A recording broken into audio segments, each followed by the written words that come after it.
training program, it's your first semester here, you're going, through training each week. You don't have any responsibilities in terms of event credits for this semester. That'll be different in the spring, but we want to make sure that you, again, understand because you're part of the training program now. So it gives you a list of some of the different services and programs that you're going to be helping out with.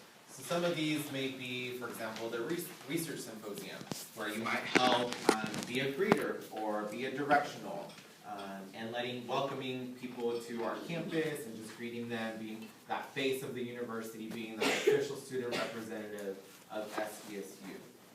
There might be other times where you may be asked to come to a university seminar to help students pick their classes for the the spring semester. So there are different ways that we tap into you all as that student representative to fulfill those responsibilities. So for each event, for most of the events, there's going to be an event captain. Don't worry, some of you will not be an event captain until, again, in your spring semester, but this is good for you all to know and to understand the process. So I don't know if you recall from our first meeting, but Alessandra had a couple of different events, and you might not have been in the room yet. So were they in the room? Yeah, you were? Okay, perfect.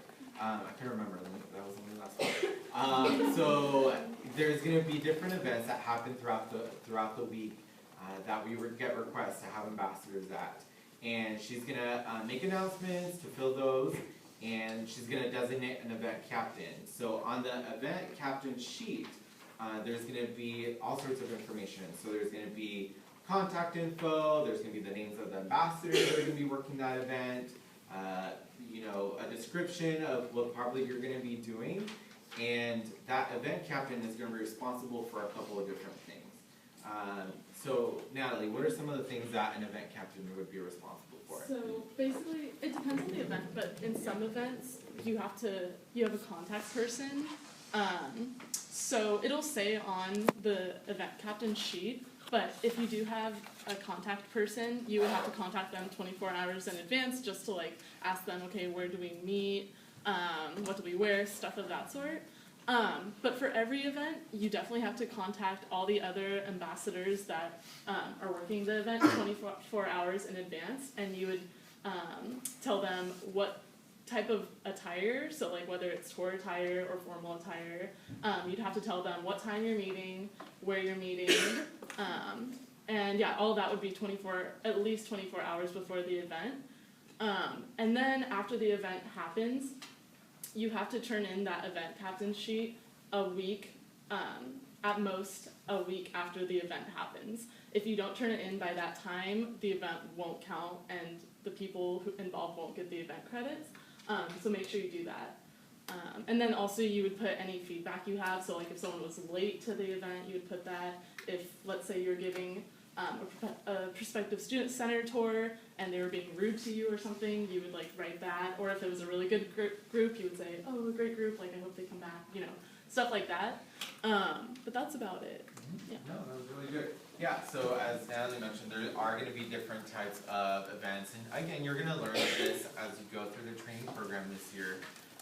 But those are a couple of different ways that you would be responsible as the event captain for everyone. It's really important that you do turn in that event sheet because that's how Alessandra is going to keep track of the events, and then hopefully this won't happen, but if someone is late or there was some type of issue, we'll know about it, and then we'll follow up either if it was an ambassador or if it was the contact or whoever the coordinator for that event was. But please let us know if you do have any questions. Ask Alessandra or one of the TIs. But again, this will be just more forthcoming.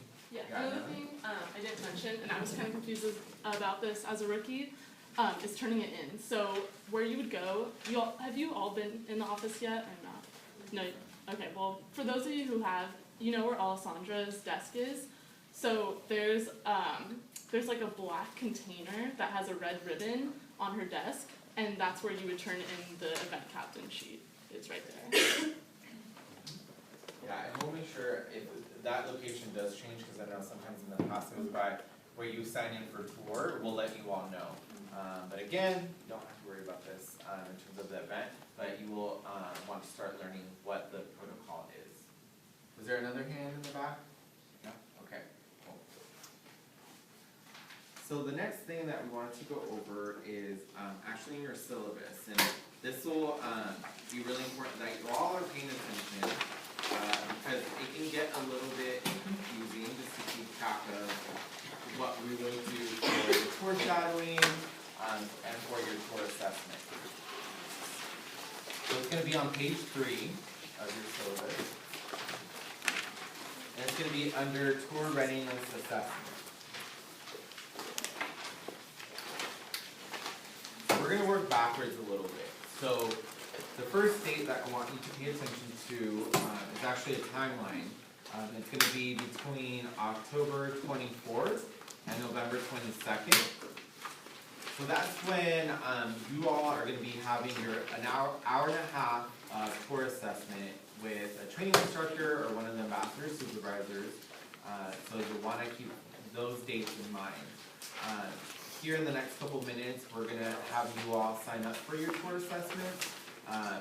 Once you break out into your small groups with your TIs, and you'll sign up for your tour assessment. It's really important that you pay attention to what date that you sign up for and that you write it down, because you wouldn't want to not show up or have the wrong date or time for your tour assessment. We don't want to waste anyone's time, we don't want to waste your time, and we also don't want to waste the TI's or ambassador supervisor's time. So I want to make sure that you have that written down. So the reason why I put that date out there first is because it's where you sign up for the tour shadows is going to depend when your tour assessment is, okay? So if you recall from last week, we're going to have 3 different opportunities. So the first one would be, even starting as early as tomorrow, is going to be you shadowing a training instructor. So they would be giving you a campus tour, and essentially you're just going to be on the tour, taking notes with your tour script, similar to what some of you have experienced already during your tour time. So this is again another added opportunity for you all to hear the tour script and get to know one of the TIs here this fall semester. So the timeline for that is going to be September 21st, or sorry, September 7th through the 21st. And then the next one that you're going to sign up for is going to be September 22nd through October 5th. So that'll be your second time that you sign up for, okay? And for that time period, you're going to be giving the first half of the tour script. So some of you as early as September 22nd, which is only, 2 weeks away, you should be giving half of the tour script to the TI. Okay, so does that make sense? So you won't have your tour script with you or anything like that. You're going to be essentially, and we'll let you know what the half is, the half marker. It's probably going to be somewhere around the arc, but we'll let you know. Okay. And then the third time that you're going to, oh, is there a question, Kiara? Yeah, I have a question about, so the half tour, so is that just like one-on-one and we're walking around through it? So it'll be one-on-one. We'll probably have you start walking backwards. So you kind of start getting into the feel of walking backwards. And it'll be half of the tour script. Yep. And then the other half, the TI will supplement and kind of do the second half. Okay. And then the third time is going to be October 6th through the November 2nd. So see how here there's an overlap between the tour assessment and your third practice.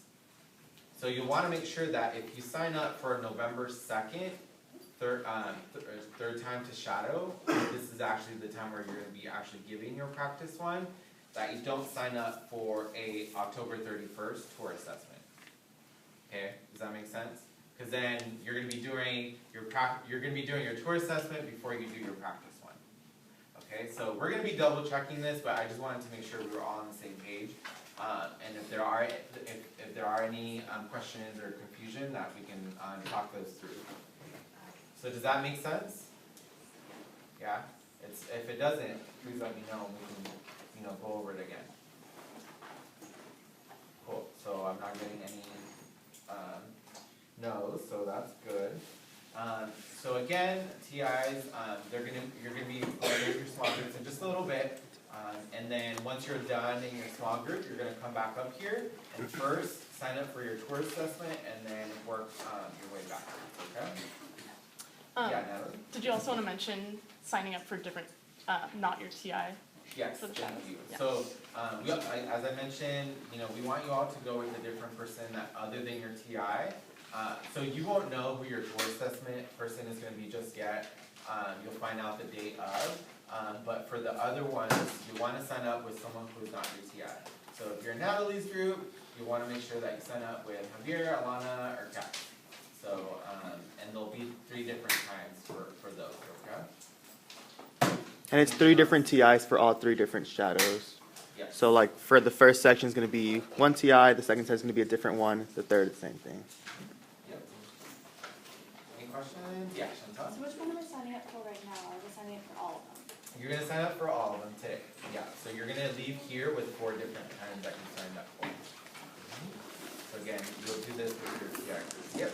Will we get an email on like what our frequencies, or should we write it Yes, down? I would write it down, but we are gonna send you all an email with the information of the 3 different times and the tour assessment. Yep. Just to make sure that everyone's on the same page.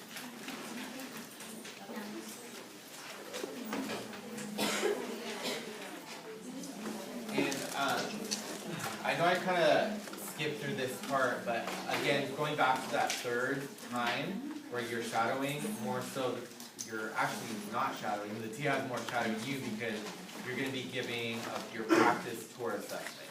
So that will be that 3rd time that you'll be practicing and doing your tour script, okay?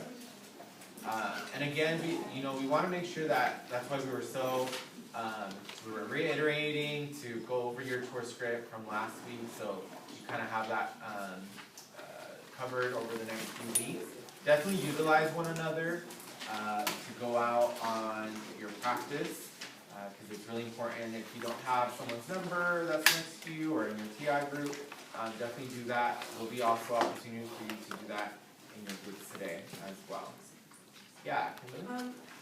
Are we allowed to sign up to do one of the assessments during the time that we're shadowing, or we should continue to keep that shadow spot when we're shadowing? You can continue to keep it as long as it's available. So if someone does, take a time for you all next time, is that what you were asking? Or, Like, we can't sign up to do our assessment during when we're supposed to shadow. Like the actual tours. Yeah. Like my shadow tour time is like Mondays from like that like. oh, 1 to I 2, see what you're so I saying. shouldn't No, send so okay, so I see what you're asking. So your tour time, right now you're shadowing, right? So your weekly tour time, it should be a different time. Okay. So you're still gonna be going out with the experienced ambassadors. These 3 other opportunities are more so part of the training program and also to give you more time to just go with someone else to practice and to get the hang of it. Yeah, and then for you to get feedback as well on what went well, what do you need to work on, those sort of things. Yeah, good question. Yeah, Jordan? I'm not sure this is covered, I just wasn't paying attention. It's okay, we went over a lot. So during our tour assessment, are we giving like an actual tour and then someone watching us do that tour? Or Yeah, so how the tour assessment will be is, again, the TIs or one of the ambassador supervisors, we're gonna have a sheet, that we're gonna be marking off. We'll have the tour script with us, just going over the tour script and making sure that all the information is covered. And you do have a little bit of leniency in the way that, if you don't say the tour script, and we don't expect this, like word for word, that you are essentially still covering the message. So you may say, student services talk about, the Veterans Center, maybe a little bit differently, but you're still covering the same aspects that maybe Elizabeth would say, then that's fine, as long as you're mentioning it. We don't want you all to, be like clones, but you want to infuse your own flair, your personality, your ASTIC experience, and we'll talk more about this in the next few weeks, but, I don't know if that helped answer your question. Okay. Yeah, Alana? So we didn't really go over this with the event sheet, but with like everything you sign up for in Ambassadors, once your name is on a paper, you can't cross it out. So if you like signed up for an event next semester, you can't cross your name out. There's a process, you have to go